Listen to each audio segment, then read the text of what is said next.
आज हम स्टार्ट करने वाले हैं एक कैलकुलस का इम्पोर्टेंट पार्ट। ठीक है, अब से हमारा कैलकुलस चालू होने वाला है। तो कैलकुलस कैलकुलस के अंदर हमने 11th में क्या देखा था? 11th में देखा था हमने लिमिट एंड डेरिवेटिव। ठीक है, लिमिट एंड डेरिवेटिव। अब हम बात करेंगे कंटिन्यूटी की एंड डिफरेंशिएबिलिटी की। कंटिन्यूटी का मतलब क्या होता है कि फंक्शन जो है वो कंटिन्यूअस है कि नहीं है। और डिफरेंशिएबिलिटी का मतलब क्या होता है कि डेरिवेटिव मिलेगा कि नहीं मिलेगा। ठीक है, फंक्शन कंटिन्यूअस है कि नहीं है। फंक्शन कंटिन्यूअस होना मतलब क्या? ग्राफ जो है वो ब्रेक होगा कि नहीं, उसे कहते हैं कंटिन्यूटी।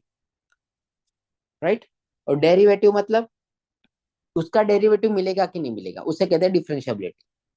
तो आपका जो कैलकुलस है, कैलकुलस का जो आज पहला टॉपिक है वो क्या है? Continuity and differentiability. कंटिन्यूटी का मतलब क्या होता है? फंक्शन जो है वो कंटिन्यूअस है कि नहीं है। कंटिन्यूअस होने का मतलब क्या? तो उसका जो ग्राफ ब्रेक होगा कि नहीं होगा।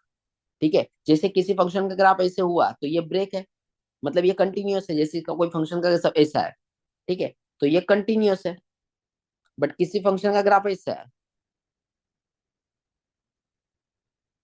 तो यहाँ पे ब्रेक हो गया ना इस पोर्शन पे, तो ये हो गया डिसकंटिन्यूअस। राइट। तो फंक्शन का जो ग्राफ है वो ब्रेक हो नहीं होता है तो कंटिन्यूअस, अगर ब्रेक कहीं पे हो रहा है तो डिसकंटिन्यूअस। ठीक है, एक थोड़ा सा बेसिक कॉन्सेप्ट ये है। तो कंटिन्यूटी का मतलब क्या होता है कि फंक्शन कंटिन्यूअस है कि नहीं वो चेक करना है। फंक्शन कंटिन्यूअस होने का मतलब क्या होता है? ग्राफ ब्रेक होता है कि नहीं होता है, या तो फंक्शन एग्जिस्ट करता है कि नहीं करता है, वो हम बाद में देखेंगे। ठीक है।